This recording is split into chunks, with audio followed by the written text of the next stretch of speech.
Bom, então aqui com o nosso dispositivo devidamente conectado, vocês podem observar que a bolinha aqui ficou vermelha, significa que passou muito tempo, né, sem usar, então ele foi desconectado. Se eu atualizar aqui a página no celular, ele vai carregar de novo, a bolinha já fica verde. E aqui a gente está pronto para coletar dados para nosso modelo de machine learning. Então aqui a gente vai para a aquisição de dados, né? E aqui a gente tem algumas configurações que a gente deve mexer antes. Primeiramente eu vou explicar um pouco para vocês. O modelo que a gente vai criar é um modelo bem simples, que é só realmente para ensinar como funciona. E ele vai detectar dois tipos diferentes de movimento, com um acelerômetro do celular. O primeiro movimento vai ser esse, que a gente pode chamar, sei lá, de sobe e desce, alguma coisa do tipo. E o segundo movimento vai ser esse. Então, basicamente, vocês vão ver ali depois, a gente tem três eixos, né? O eixo Z, o eixo X e o eixo Y do acelerômetro do celular. E quando a gente fizer esses movimentos, ele vai gravar essa movimentação nesses eixos. E com base nessas informações, ele vai dizer, vai criar um modelo que consegue definir se o movimento é de subida e descida ou se o movimento é de para os lados, né? Enfim, então aqui, primeira coisa, é o dispositivo, é o nosso celular que a gente conectou. O nome da label aqui, sei lá, pode ser sobe e desce mesmo, não tem problema. Aqui não pode ter caracteres especiais, tá? Então não pode ter comercial, cifrão, hashtag, algumas coisas do tipo. Aqui é o tamanho da amostra em milissegundos. Então significa que se tem 10 mil milissegundos, a gente tem 10 segundos. É muito grande essa amostra de 10 segundos. Para esse exemplo a gente pode utilizar 5, que já é suficiente.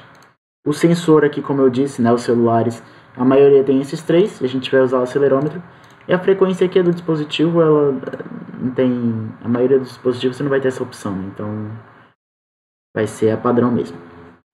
Para conectar, para captar os dados, é muito simples. A gente liga aqui de novo, já está conectado, não desconectou dessa vez. E a gente vai clicar em Start Sampling aqui.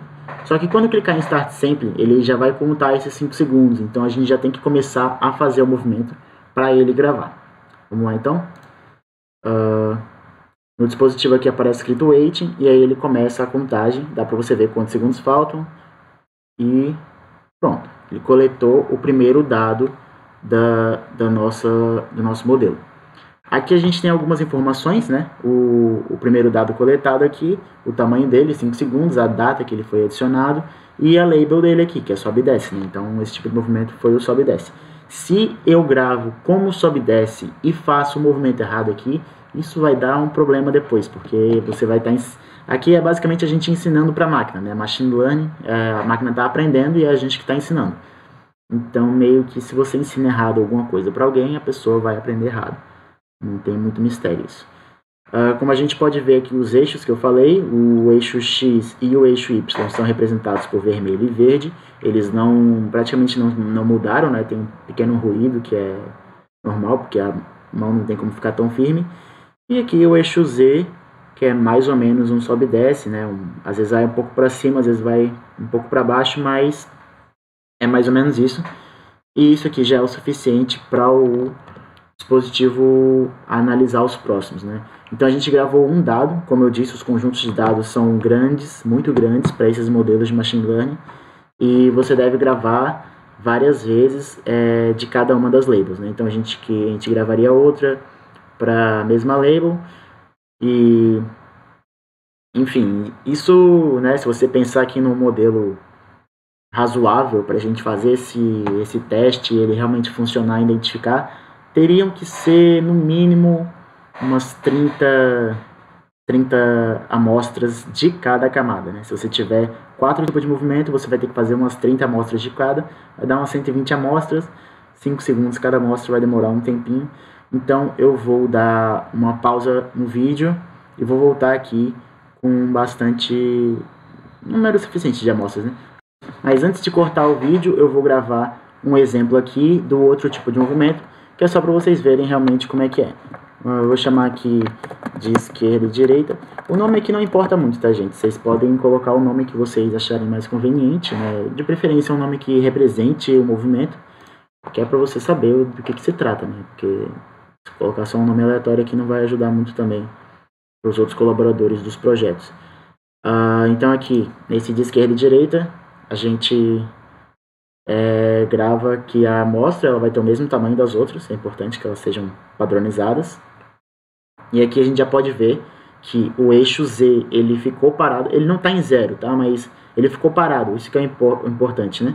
E o eixo Y também ficou parado, porque eu não estou mexendo para frente e para trás, só o eixo X que teve o seu deslocamento, que é até bem parecido com o do eixo Z, né? Ele é um pouco menor também.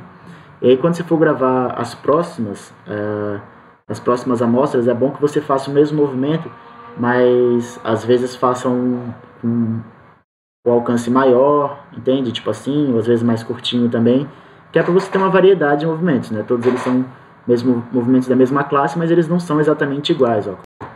Então é isso, eu vou dar uma pausa aqui e voltar com mais dados coletados. Bom, estamos de volta aqui com nossos dados coletados, né? Eu não cheguei a coletar as 30 de cada, eu coletei, no total foram 52 amostras. Aqui a gente tem nossas páginas de amostras, né? O nome do arquivo que ele salva já é o nome da classe com um número depois e algumas letras de identificação do arquivo. E a gente tem aqui todas as nossas páginas, alguns da label esquerda e direita, outros da label sobe e desce. Aqui a gente tem a nossa proporção das camadas, quanto tempo tem de cada camada gravado, 2 minutos e 5 de uma e 2 minutos e 15 de outra.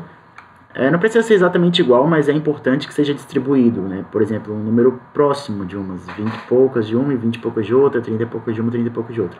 Se você coloca muito mais de um tipo de camada do que a outra, a classificação, o seu modelo tem uma chance de ficar viciado. Então ele vai tentar acertar o máximo possível de classificações e às vezes para isso ele vai escolher simplesmente dizer que todas as classificações são do tipo que tem mais.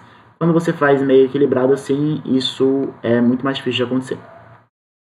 Tá, eu voltei aqui ainda com a câmera no celular, que é para mostrar alguns detalhes para vocês que eu tinha esquecido. Se você coloca para gravar uma amostra e a tela do celular apagar durante a gravação, ele não vai interromper aqui a contagem do tempo, mas ele vai te dar uma amostra depois aqui nos dados com um tempo menor. Então isso não é tão interessante. Caso isso aconteça, é bom você deletar e gravar de novo. Outra coisa, quanto mais amostras você fizer, melhor vai ser o seu modelo, mais preciso ele vai ser. E aqui você tem o total em tempo que foi coletado das duas amostras. E outra coisa que eu esqueci de falar para vocês antes é que isso aqui a gente está treinando, a gente vai treinar o modelo. Esses dados foram coletados para treinar o modelo. Então a gente tem que entrar na aba Training Data aqui, que já é a aba que ele entra normalmente, já estava nessa aba. Essa outra aba de Test Data, você pode também coletar dados para testar depois e ver qual que é a precisão do seu modelo, mas a gente não precisa fazer isso, tá? No final aqui eu vou mostrar um jeito que você testa meio que ao vivo, assim, tipo, em tempo real. Você testa em tempo real, então a gente não precisa coletar esses dados de teste e por enquanto é isso. Agora a gente vai criar o impulso do nosso modelo, né?